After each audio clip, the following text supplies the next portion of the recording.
I'll let you share your screen, do whatever you need to do, Okay, awesome. and maybe I'll give you a 5-minute heads up. Sure, Things are gonna wrap up, but thank you, Patricia, for being here. absolutely. So I'm going to go ahead and share my presentation. I will be talking about the 2023 math frameworks and some of the work that we're doing at National University to support our teacher candidates and our interns in the area of math education. So if you haven't gotten access to this week's, I'm sorry, if you haven't gotten access to the folder, it is available, all the resources, the presentation, and hyperlinks to everything I'm going to be sharing with you all today. So definitely check that out. Those are in the resources folder, right, Patricia? Correct. Okay, thank you for doing that. Absolutely. Yeah. Everything that I'm going to be talking about, the resources for supervision, observation, they're all located in the folder for this session. So definitely check those out as well as a copy of this presentation. So let me go ahead and get started by welcoming all of you to my session and thank you so much for your service. And I just want to share a little bit about myself. My name is Patricia Dickenson, and I am a professor of teacher education at National University. I've been with National for quite some time, since 2012, and I'm the course lead for both the multiple and single subject methods courses at National. And I live in Santa Cruz, so I am very familiar with Johnny and his work with the UC Math Project. In fact, when I started teaching back in 2001, it's how I got into math education. I never identified as a math teacher. I had no desire to be a math teacher. And like many of your teacher candidates, the thought of taking a math course made me cringe. So the fact that I'm here presenting today about mathematics really is a testament to the work of the UC Math Project and what they do to really transform teacher candidates' beliefs about themselves as teachers of mathematics. So I just want to start with that. All right, so let's go ahead and get started. And I'm just going to share our agenda for our time together. I have a ton of stuff. I don't know if I'll get to all of it in an hour, but again, it's all available for you. I will be starting with just a brief overview of the 2023 Common Core frameworks. And then I'm going to jump into teaching for equity and engagement and what that looks like with the frameworks. Then I'll be sharing what does that mean in terms of unlocking equitable practices, right? Because we have these new frameworks now. What is that going to look like in the classroom? And then we'll close with some discussion questions and any additional resources that I want to share with you all or that you want to share, because I know many of you are coming here today also with a ton of knowledge and experiences from being superintendents to teacher supervisors and directors of curriculum instruction. So please continue to share in the chat and interrupt me whenever you'd like. Okay. So I want to just start with this quote from the math frameworks. It is, all students are capable of actively engaging and achieving success in school mathematics. And I want you to go ahead and put in the chat, what does that mean to you? So we're just kind of frame our conversation today thinking about math achievement. What does that mean to you when the framework says all students are capable? All right.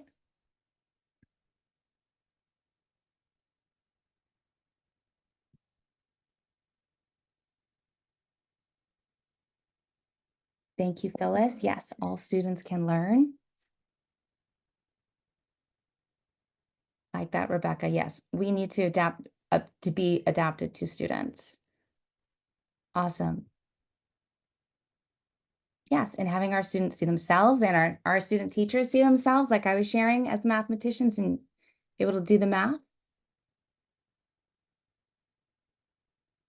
Yes, having them work in their ZPD, RD, right? Giving them the correct resources, meeting them where they're at. Awesome. Yes, thank you, Paula. Dispelling the myth of that some people are not capable of understanding math. And Dr. Bowler definitely does a great body of work in that area. Awesome. Thank you all for sharing.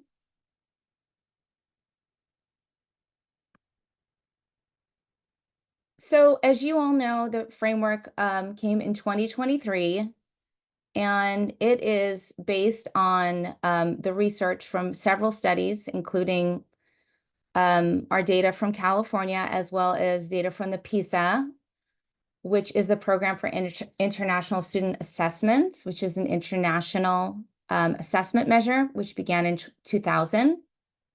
What we know from this data is that US 15-year-old students score lower than those in 30 other education systems. And California students score below the US average in mathematics, with greater inequitable achievement outcomes for historically underserved students of color and those from low income families. So the framework really emerged from this data saying that we have a problem here, right? As Johnny would say, we have a wicked problem. And I'm from Boston, so I have carte blanche to say wicked. How do we fix this wicked problem, right? And this is what the writers of the framework kind of came into that thinking. So the framework is not what to teach, it is how to teach. And if we look at this wicked problem, and this is an actual data that is included in the frameworks. What do you notice and what do you wonder? Again, this is from the frameworks. What do you notice and what do you wonder?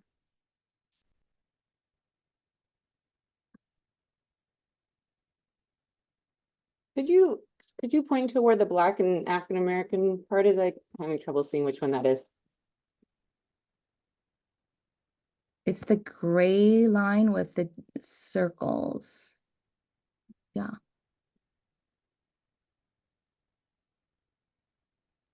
Is it where your mouse is right now? I Oh, think it's right. Yeah, I think it's right there. like the kind of the checkered. Uh-huh. Okay, thank you. Yeah. And I see that you're walking on a treadmill. That's so cool. It's the best. Awesome. So from the data, we can see that there is a gap, right? There is a gap between white and Asians and students of color. And we also know from this data that about 70% of the California students are not meeting the standards in math. About a third of all students tested in 2021 and 2022 met or exceeded the mathematics standards for their grade level.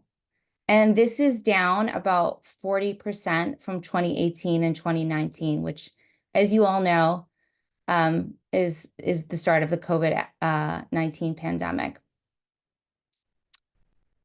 So prior to the pandemic, except for white and Asian students, fewer than 30% of students in each subgroup met or exceeded the standard. And if you looking again at that data, we can see that many of those students lost that ground between 2019 and 2022, right? So one could argue that, the pandemic only worsened that gap, right? It made the differences between students even more apparent. And of course, socioeconomics comes into play. Differences between who has access, right? As many of our students from families that were white collared had the luxury of working at home while their kids were at home. And that was not true in all cases. So again, addressing the equity and access will ensure that all students can attain math proficiency and increase the number of students from racial, ethnic, and linguistic, gender, and socioeconomic groups to ensure that they all meet the highest level of math achievement. All right. So if we start looking at the framework, it begins with chapter 1. And if you ask the authors, which because I've done several research looking at what the authors say, is read chapter 1 and chapter 2, right? Because it's going to give you the background, it's going to give you the research, it's going to give you the why and the how of the framework so that you can make sense of it and use it as a tool to supporting teachers. If you're familiar with NGSS, right? Next Generation Science Standards, you see a similar approach. It's a 3-dimensional approach for math instruction, which includes the why, the how, and the what. Now, prior to the framework, many of you were probably already familiar with the how, which is the 8 standards for mathematical practice, or the SMPs. But now we have these new overarching pieces, which include the why, the drivers of investigation, and the what, the content connection. So I'm going to break these down for us a little bit. So in chapter 1, we see the why, which is the drivers of investigation. Again, this is the why of math, right? Because for many of us that have been in the classroom or even our own experiences of teaching math, it's always why. Why do I need to learn this? Like, why am I learning about something that I'm never going to use? So the drivers of investigation really frame that why. And there are 3 drivers: to make sense of the world, to predict what could happen, and to impact the future. So the drivers set the stage. It gives us the purpose, and they act as a catalyst for students to engage with the material in a meaningful way, right? They allow us to think about real world connections. So for example, whenever I, work with student teachers and we're talking about, say, 6th, 7th grade math, doing inequalities, we always bring up the context of going to the Santa Cruz Boardwalk, which, if you're not familiar with that, it's an amusement park here in Santa Cruz. And we talk about, why do you need to be, 60 inches or taller to go on the Big Dipper? And how would we write that as an inequality? What would that look like? So we can see math is everywhere. And that is really kind of a big overarching goal of the authors, is to really provide motivation to engage deeply with authentic mathematics, to spark curiosity, and to encourage a deeper exploration of math concepts. Okay, and if you're not familiar with the SMPs, or the Standards for Math Practice, there are 8 of them, and this is the how. This is what the teacher's doing to facilitate and how the students are doing the math. And so this is a great opportunity for students to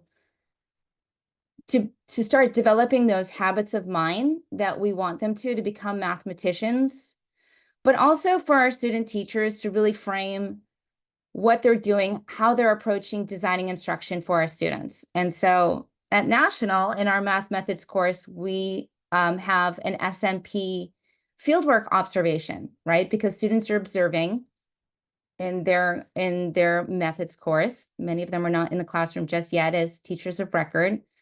So we want them to really look for these 8 practices. And this is included in the folder if you want to check that out. All right, and then we have this new piece. This is the 4 content connections. As you can see here, we have 4 content connections that are organizing categories of the TK-12 math content, right?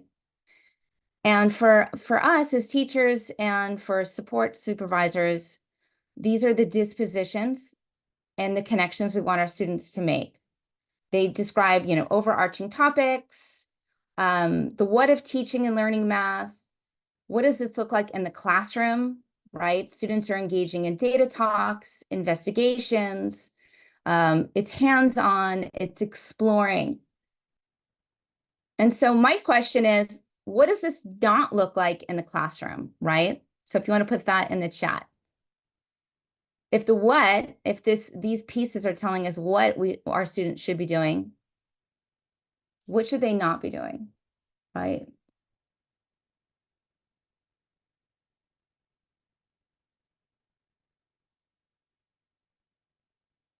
Yes, thank you, Lisa. Rote memorization. Thank you. All right, and so then we have also in chapter 1, the big ideas, and we'll look at that in a moment. But the standards are still there, right? Now they're just being framed in a way for us to make those content connections, to think about the big ideas, the why and the how.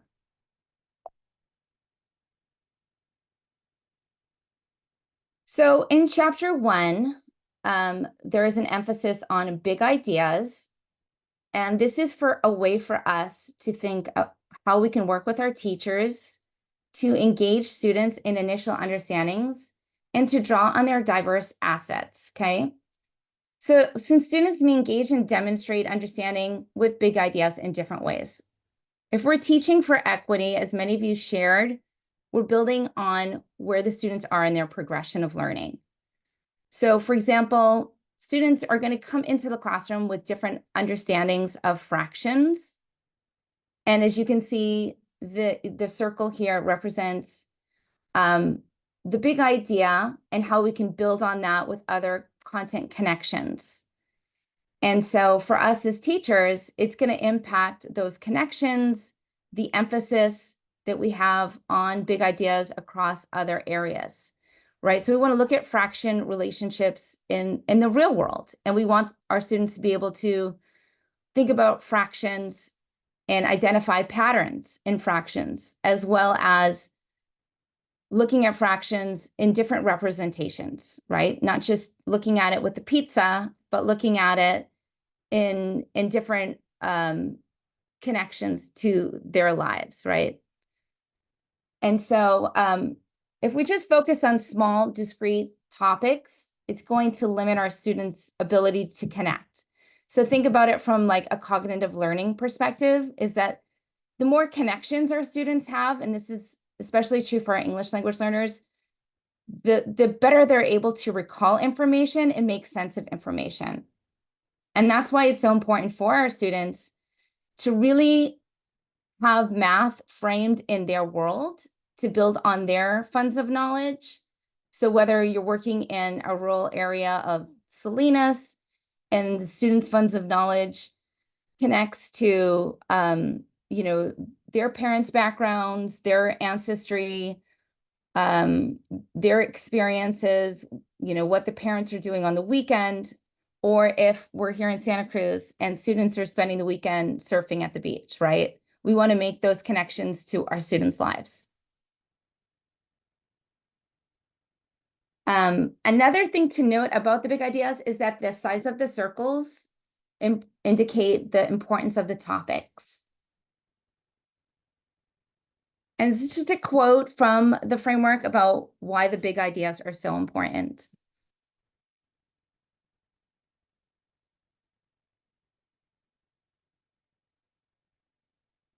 Yes, measurement, absolutely. That's the SMPs, right? Using tools strategically.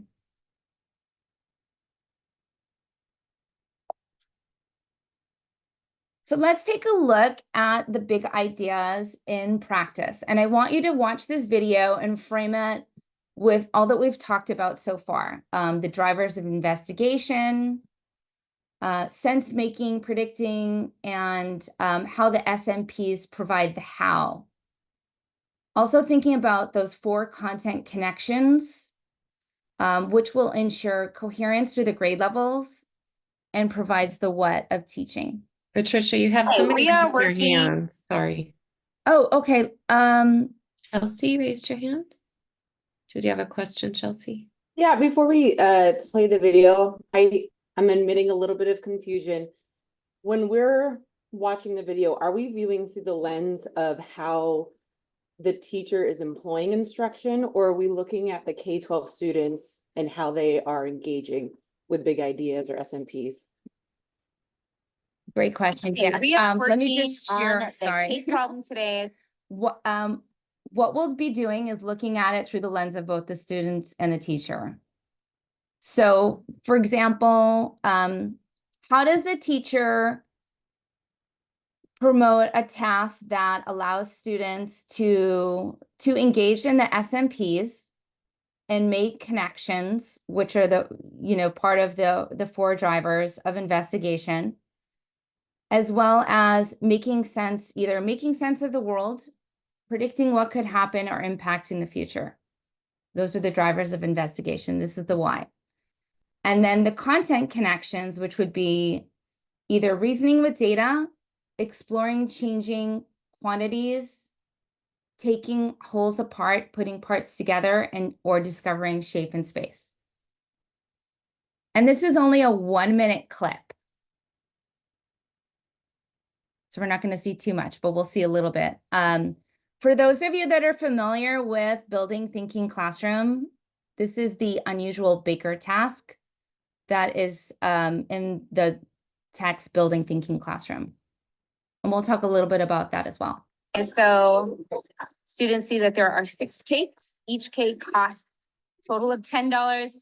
And they have to determine what is the fraction of the cost for each piece of cake. A lot of deep thinking is required here for the students to construct each cake and then figure out the cost, the fraction of the cost. And as you can see, the cake pieces are positioned in a way where if you go one at a time, you can understand by looking at the previous cake what the next piece would be. Let's see how the students are doing. Awesome. So each of these represent 1/2. Yeah. And 1/2 plus 1/2 makes a whole. Awesome. Okay, what about here? What fractions do you hear? We knew that half was $5. Yeah, and then half of that is. And then half of that is 2.5. Oh, okay. So this is 1/2. And what would these 2 pieces be? A 4. Excellent. That was just a quick clip. All right. So did you see any of the either drivers, SMPs, or content connections, the 3 dimensions of math instruction in that video?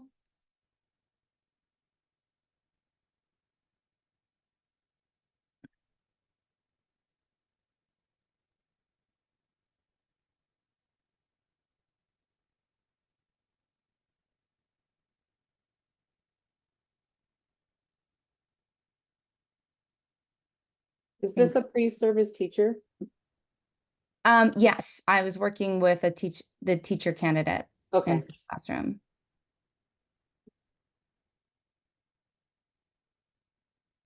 But that's me narrating it. That's my voice.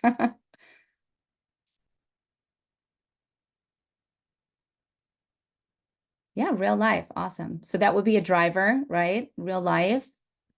And then we see some SMPs. Awesome. And content connections, reasoning, putting parts together.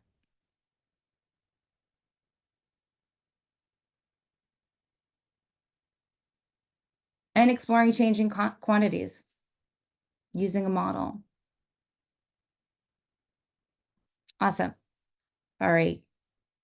Thank you all. So another big piece of the framework is the idea of mathematical mindset. And I know we all know about Joe Boulder's work and how important it is for our students to have that positive growth mindset.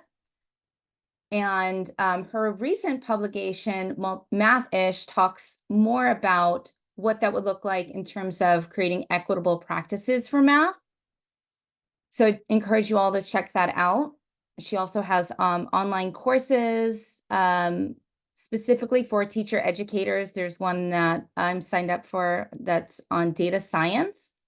As you all are familiar with, the data science piece is new to the high school, but it's interwoven throughout our K-12 standards. And so you may see a data talk in your student teacher classroom, or encourage your student teachers to use data science in working with any grade level that they're with, right? Either students creating their own data, collecting their own data, or looking at data based on, a topic of interest. And again, this is an opportunity for us to invite students to develop the mindset of mathematicians, but also address issues of inequity and social justice so that students can see the power of mathematics. So chapter 2 addresses equity and engagement. And there are 2 main tenets here. One is the 3 dimensions of systemic change, which is an asset-based approach to instruction, active engagement through investigations and connections, and cultural and personal relevance, right? And so in our work with our teacher candidates, right, especially in Cal TPA, that these pieces are so important. If you've done those deep dives in the rubrics, and with the teacher candidates that I've worked with, typically I found that when the candidates have that deficit lens, they're struggling with Cal TPA, either in talking about their focus students or using students' funds of knowledge as a driver for designing instruction and supporting all of our students. So go ahead and put in the chat what you think this might look like in the classroom. And the framework really, again, it's addressing a lot of the research behind this type of work. So things such as the Funds of Knowledge framework, which was developed by Mall, and Hammond's work, Linda Darling Hammond's work on using students' funds of knowledge to capture their imagination and foster deep understanding, as well as increasing motivation and creating more equitable achievement.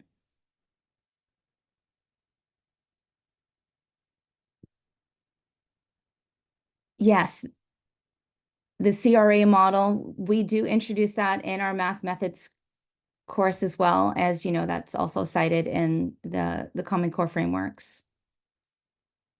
Hands-on, especially important for our students. Yes, connecting math and science and real world.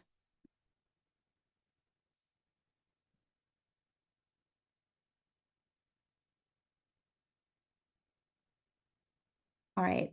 And within the 3 dimensions, we have the 5 components of equitable and engaging teaching for all students.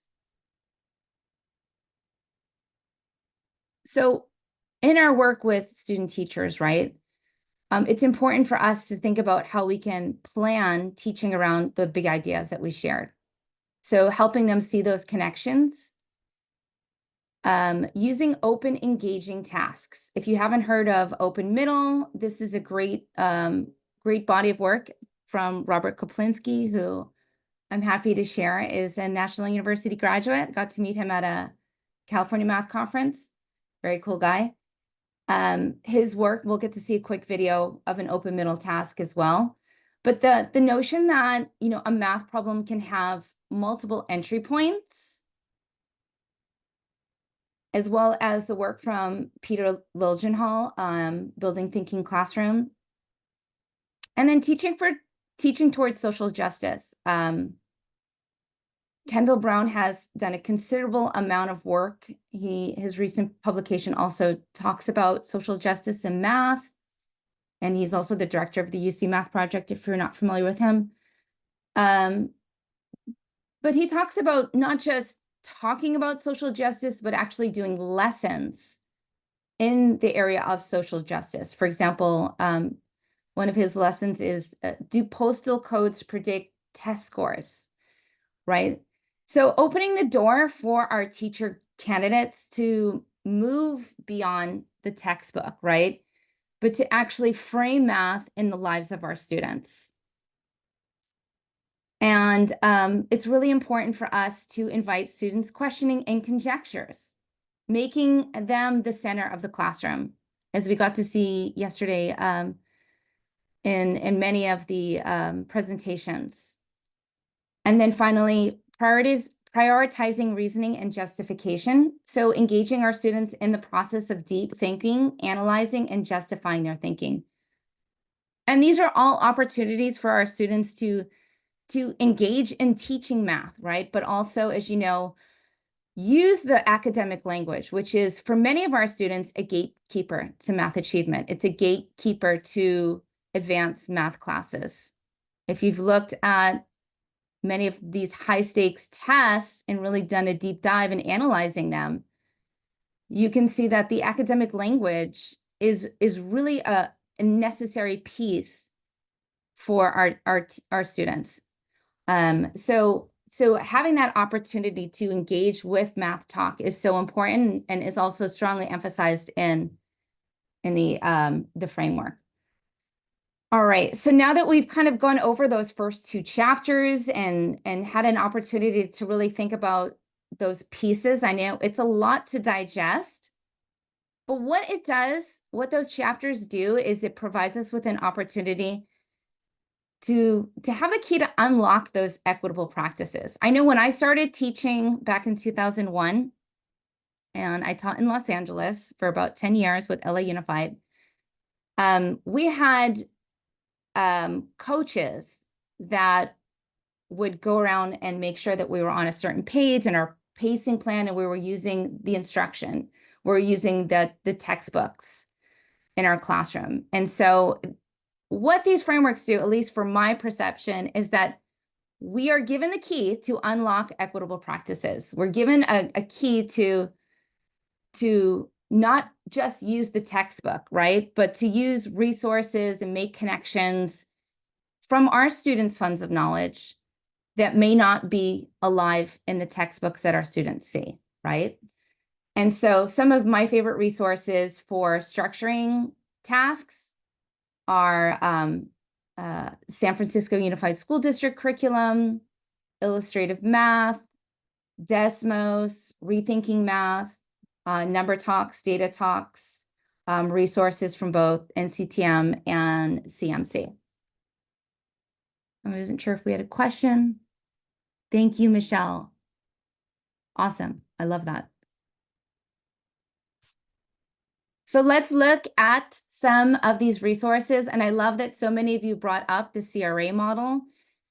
If you are not familiar with that, similarly, you know, it's how do we provide our students with an opportunity to engage with the math through concrete, through manipulatives, through representations. And the CRA model says we should be doing these things simultaneously, right? Students should be working with concrete and transferring that to representational and abstract. And this comes out of the work of the American Institute of Research from 2016. Another big emphasis that I love seeing as a math teacher, but also my research has been in using technology as a tool for teaching math, is the emphasis in the frameworks on digital tools. And so an example of concrete, the students here are, you know, learning about volume and seeing how many cubes it would take to fill the box. Representational, again, decomposing shapes, looking at surface area, and moving from that visual to a closed net, and then using the algorithm here to find the surface area. And then digital tools, Math Learning Center. There's a link here to the video. I'm not going to show it right now. But having our students use digital tools to make those connections. Unfortunately, our students don't have as many experiences with money as they used to. But seeing real world connections, right? And then connecting that to fractions and percent and dollars. So Math Learning Center, if you haven't checked that out, great tool. Desmos, another wonderful digital tool. Again, highlighting the TPEs here, also echoing the importance of students using digital tools. And in Cal TPA Cycle 2, our students need to use those digital tools, right? They want to see the students using the digital tools to understand big ideas. And this is very UDL appropriate, where our students are engaging with digital tools and making those connections. They're seeing math models in a way that's different than what they've seen before. And so Desmos is a great resource to share with teacher candidates. In the methods course, the students actually go through working with Desmos, and me explicitly modeling how to use this tool. A lot of functionality here. And then the physical, right? And this is, again, where that UDL piece comes in. So for the TPEs, our students are able to apply the principles of UDL as well as MTSS, and providing opportunities for students to physically move, make those connections, walking on number lines, you know, having them use their bodies as points on the coordinate plane, or think about their own community on a map, right? And thinking about directionality in terms of walking home and making those connections to students' lives. So physical is another video here, just in terms of how we can allow our students to engage with math using discovery, which is another big piece of the frameworks. Circumference is distance around a circle. So the distance around a circle. So how can you use the tape measure to determine the distance around a circle? What do you think? Can you hold it somewhere? Yeah. Good.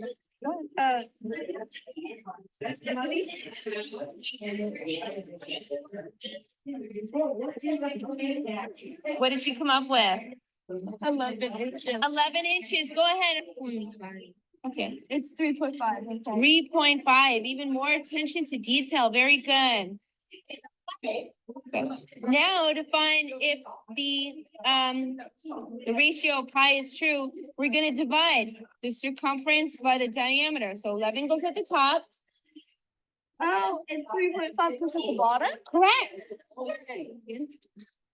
And now you're going to estimate. All right. So I'm working with the students as they're discovering pi. This is for obviously Pi Day, and using tools strategically, right? But also using real world objects that students are familiar with, bringing that into the classroom so that they can make sense of, you know, the big ideas. Circumference is So obviously, when I'm working with my teacher candidates, I'm very hands-on. In fact, I have a chapter coming out in a publication by Drew Pauly. It's about the importance of our students actually seeing the math and having that opportunity to also observe us engaging with students and seeing the kinds of questions that we ask and the kinds of tasks that our students can be doing. I think it's important for them to also see us as experts and also have that opportunity to be observers, as well as kind of having that gradual release model working with teacher candidates. So it's important. It also allows me as a support supervisor and educator to engage and to continually practice what I'm preaching, right? So I have fun with it. All right, so in the abstract, what are some issues a student with a learning disability or an English language learner might have with this anchor chart?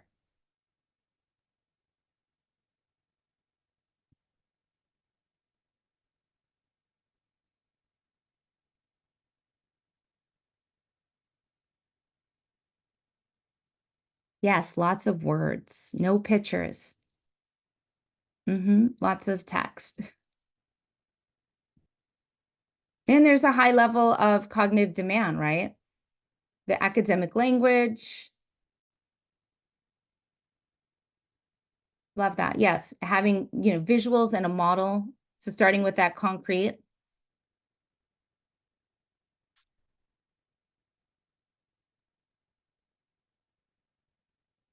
One way I like to encourage my student teachers to work with students that are struggling with this is using digital tools. Especially if you're working with, you know, middle schoolers, and it might be embarrassing for them to use those fraction strips or models. You can use digital tools like from the Math Learning Center, where they can actually make visual models and see equivalent fractions. All right, additional resources here. This is a Google spreadsheet that I've created for my teacher candidates, and I've organized tech tools by a variety of categories. And so there's classification of tools based on assessment, blended learning, tools that allow students to support them in calculations or constructing understanding. NCTM has, virtual manipulatives that the students can use to decompose three-dimensional shapes. If you haven't checked that out, it's a great resource for students to engage with, but also for our student teachers to be exposed to. And again, there is a ton of research coming out on the benefits of technology for our students, our K-12 students, gains in academic achievement, the ability for our students, our K-12 learners, to transfer between pictorial and symbolic representations, and of course, an increase in student motivation and time on task when they are using virtual manipulatives. And if you haven't walked into a classroom during a Blooket activity and seen the level of excitement and engagement, I strongly encourage you to do that. They love gamified instruction. But with blended learning tools, we can also fill in some of the gaps, right? You can assign your students activities that are within their ZPD and provide them with videos and resources to meet them where they're at. All right, 3X math test. I'm not going to show the video here if you're not familiar with Dan Meyer's work. There is a hyperlink here to his Google spreadsheet, which is a video collection of math tasks. Just an opportunity for our students, again, to unlock equitable practices and invite them to step outside of teaching from the textbook only. This is such a fun video. I don't know how many people have actually seen 3X math tests. I'm curious now. You want to give me a thumbs up? No? Okay. Thumbs down? Michelle's seen it? Okay. Just the excitement that is in the room with the students. And so when I'm working with my teacher candidates and we're doing a 3X math task, there's 3 video clips, or sometimes there's just 2, and the second one's a picture and image. And the first one, students watch, this one is only about, 15, 20 seconds. And then once they watch the video, then it's a conversation starter. And what is so awesome about this in terms of equitable practices? Well, if you want to share, if you've done these things, definitely put it in the chat. But it invites everybody to participate in the math, right? Because sometimes you have students come in the class and you can't control if they have had past experiences that are negative or that have allowed them not to have access to doing or understanding math. But with the video-based tasks, the students are invited to think about the math and to connect to the math to their lives. So we'll just watch this really quickly. It's only 7 seconds.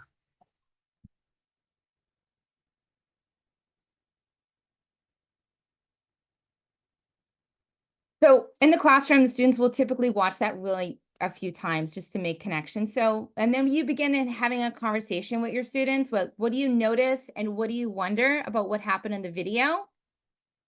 It's only 7 seconds.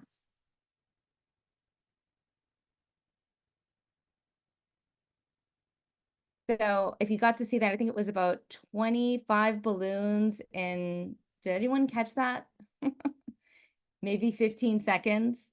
And so the students have to think about, what do you notice? What do you wonder? We watched the video several times. And then the students are going to make a prediction about how long you think it would take the dog to pop 100 balloons based on what you know so far in this video clip. And so the students are starting to make predictions, which is really awesome for middle school, high school students. These are practices we typically do with our elementary students, right? We'll have our estimation jar and the students make predictions or they estimate. Those are all good math practices that invite students to do the math, right? But in our middle high school classrooms, we don't give those invitations as much. It's typically teacher directed or I do, you do, we do. And it doesn't, it really, as Dan Myers would say, it doesn't tell a story or it doesn't elicit excitement about doing math. And so there are a ton of tasks that are presented here in Dan Myers' work and several other mathematicians or math teachers that have done work around this type of work. Even one of my favorite ones that I show to my student teachers is, because I teach the elementary math methods course as well, is a video by Graham Fletcher, who is one of my also favorite people, if you're not familiar with him. He has a ton of work on the math learning progressions, which are so important for us to unpack with our students, because learning math, just like learning reading, is a progression. It's not a one and done. It doesn't happen in a silo. You don't leave first grade and know everything that you need to know. And similarly, sometimes our first graders will come in and they already know how to read. So then what do you do, right? So it's a progression and students are at these points of their journey in different places. And so one of the videos is with Graham Fletcher, and it's about an egg carton and the eggs drop, and the students have to use their understanding of addition and subtraction to see how many eggs are left. And so that's a great video that you'll see as well in the Google Sheet. And then this, the last video here, which it looks like we can't see it, but you get to see how long it actually took the dog to pop 100 balloons. And I'm sorry, I didn't check the link on this, but at the same time as you're seeing that real life representation, you also get to see the mathematical representation. You get to see the graph and how that is either a proportional or not proportional relationship. And it's a really invitation to have the students to understand not just ratios, but also proportions, and to see the multiple representations here. And so I just want to also share with you the work of the 5 practices for orchestrating productive math discussion, which is also highlighted in our framework. I was so glad to see this, but this has been around for some time. This comes from the work of Mary Kate Stein and Smith. And this is just a great model to share with our teacher candidates about how to actually have a math discussion, because when we start unlocking equitable practices, we want to have a process in place to support our students and how you would engage your students in having a discussion based on, the math task. And certainly there has been a ton of research about why math talk matters. If you haven't heard the research, I know it's been around for quite some time from Soto, that for our English language learners, they engage in academic talk only 2% of the school day, which is just alarming, right? How are we going to support our students if they are only engaging in academic talk for 2% of the day, right? So unlocking these equitable practices really gives us the opportunity to promote more math talk, to invite our students in doing math, to connect to their funds of knowledge, and to get them excited about math. How many people, again, are familiar with Peter Liljenhall's work on building thinking classrooms? I think over the next 5 years, you're going to see a huge explosion. I know we're seeing a lot of this here in Santa Cruz County, thanks to the work of the UC Math Project, but also their collaboration with the county offices. And last time I checked, the Building Thinking Classroom Facebook group had over 60,000 teachers on it, which is a huge, it just, and that's just one group. But my research is on teacher informal professional development through social media. So this is an area of interest to me, and just see the explosion of BTC, it has been really exciting. And so the building thinking classroom model, as you can see here, there's 11 practices, which are very organic, and it's really emphasizing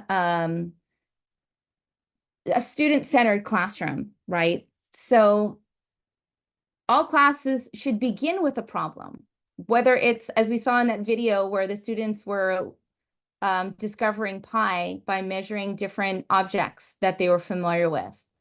So, and then what we do is we have our students working in small groups. Peter has found that 2 to 3 student groups is optimal. And the students are working at whiteboards. They're up, they're moving, right? And this is great for our students who learn differently, perhaps students who have specific learning disability, and they're not being shamed because they can't sit in their desk all day and listen to the teacher. It's just their learning style. I can relate to that.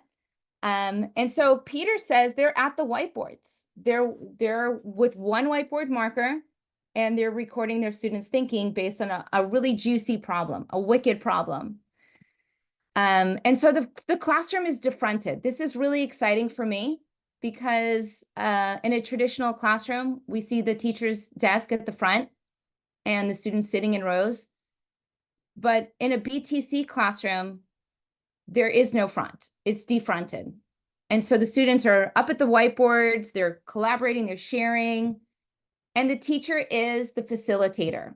They're not giving the students the answer. They're asking really good questions, juicy questions to get the students thinking.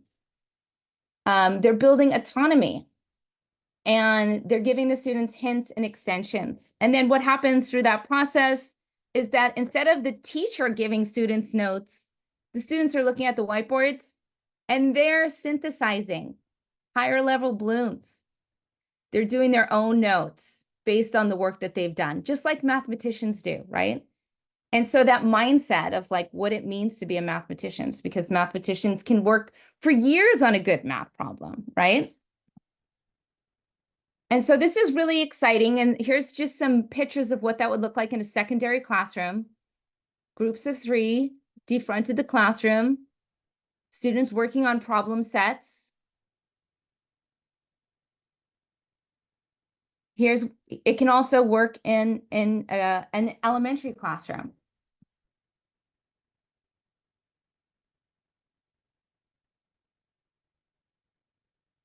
Yes, we're going to get to that. Thank you, Chelsea. I know I'm running out of time, so I'm trying to go through everything. There is a video here. I'm not going to show it, but here's a video of the work I've done with the student teacher on using the BTC model.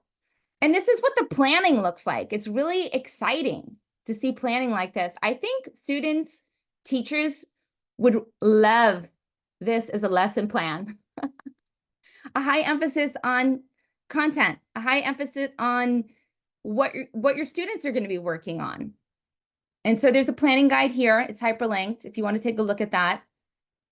So in terms of Chelsea's question, I encourage you to think about the true framework, right? This is the 5 dimensions of a powerful classroom. We're not going to watch the video, but if you watch the video, I hope that you would see these 5 pieces, especially in the area of agency and authority, where students are provided the opportunity to walk the walk and talk the talk, where they're given the liberty to actually do the math and not wait for the teacher to tell them the math, right? They are owning the math, which makes this particular approach really exciting. And the true framework has been around for some time, so it's exciting to see an instructional practice that aligns with that so nicely. Thank you, Lisa. I know I'm trying to get through everything. Unfortunately, I always put in too much. That's just the nature. I was like this in the classroom too. Don't worry, it's great. It's a lot. But here's an open-ended task again. This is really exciting, and I think in another life, if you have time to go back through this, you're going to see elements of the true framework here. You're going to see elements of students working autonomously, you know, building on the funds of knowledge of their peers, and the teacher just asking really good questions and not just telling them the answer. So we're not going to watch this because we don't have much time, but it's here. Counting collection, if you're not familiar with this, if you're working with K2 student teachers, this comes from UCLA, Megan Franke, who, if you haven't seen her, I love watching Megan. She's just an awesome presenter. I want to be her when I grow up. But she has done a lot of work in this space on counting collection, so I definitely want to give her props here. This is a wonderful model that is being implemented in a lot of school districts, so it's important for our student teachers to know about this body of work. It's also cited in the frameworks. And you can see, I'm sorry, look at the CRA model here, right? Concrete, representational, and abstract, all in one instructional practice. That's why I was saying it's not just one piece here, it's all the pieces together. Number talks, there's some resources here. And you can even encourage your students, and I do this with my student teachers, to make their own number talks. I had one student teacher, she did one on, because she had chickens, and she did how many chickens left the coop. It was just the funniest video. I loved it. We actually have our students do this, by the way, in the math methods course. They make their own 3-acts math talk, and they make their own number talk. And then the final assignment is they make their own flipped video. So when it comes to like Chat GPT, I don't have to worry about that as the instructor for my courses, because Chat GPT can't do any of these things. Digital tools, there's a video here if you want to see this. Again, this comes from the Math Learning Center. This is awesome. I was working with a student teacher. She had a student who was on the spectrum, and he just was so excited about this tool. It was amazing. And she told me that when it came time to do the assessment, he asked her if he could use this tool. And she said, yes, why not, right? It's giving him access. Investigations. This is my son here, actually. Shout out to their grade teacher. And one of the benefits of being a professor and having your 3 kids in 3 different schools is the invitation I get to come into all the classrooms and videotape. Yeah, and so if you're not familiar with the math models, there is a resource here. You can hyperlink, you can share this with your student teachers. Again, the flip video assignment I have my student teachers do, they use one of the models. They have to use at least 3 representations in their flip video. And so one of them has to be a digital and one has to be a physical model. And then they can use symbolic representation. And so just some different ways to prepare the teacher candidates. Games are strongly emphasized as well. There's a hyperlink here to game. Shout out to my daughter here in 1st grade. She's so cute. She's now going into middle school. During the pandemic, I made a whole bunch of math games for her teachers because I was doing that. You know, I was taking on that role. So that's available for you guys to share with your student teachers. And then project-based learning, right? The real world connections. We're in Santa Cruz, so the students have to plan a PBL trip. Again, giving them an invitation to be creative, to integrate across content areas. This is a Google Maps screenshot, to use digital tools, to see the real world math. And now they're asking me when I go in, can we use an electric vehicle? I said, yeah, absolutely. But you have to convert it now to, electric charge per mile. And then gingerbread house. I've worked with my student teachers every Christmas or holiday. They do a gingerbread house, and they get to do 3-dimensional shapes and surface area and scale factor. And this is another invitation for them to think about their own homes, their lives. What are some recipes that they bring in, and they get to look up their recipes, and then they get to scale it up or down. So how does the math framework support equity and access? Hopefully I've been giving you some ideas today. Feel free to share some other strategies. I'm sorry we didn't have more time for conversations. I just get really excited about the work and I want to share a lot of stuff with you all.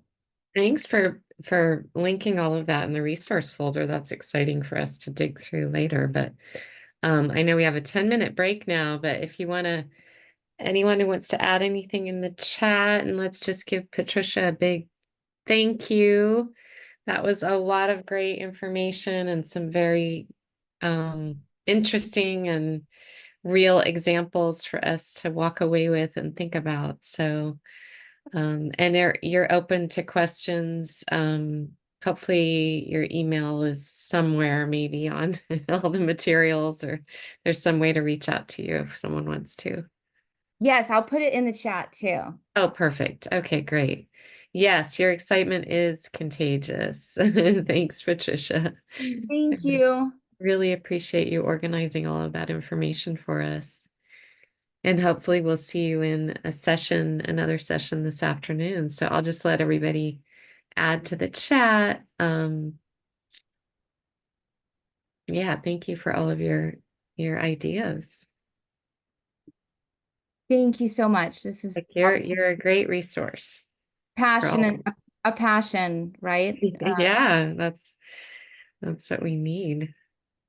I just love people who get excited about math like this. I want to be like this, although I'm a retired principal. When I would go in classrooms and just see this, it was just wonderful. So I just love it. Thanks for sharing, Phyllis. Yeah, I agree. Gets, that motivation piece. It's very, motivating, not just for student teachers, but for their own students to have that. It's like joyful too, the joy. Absolutely. Yeah. All right. Let's take a stretch break, get some tea, coffee, and we'll see you in the next session. Thanks, Patricia.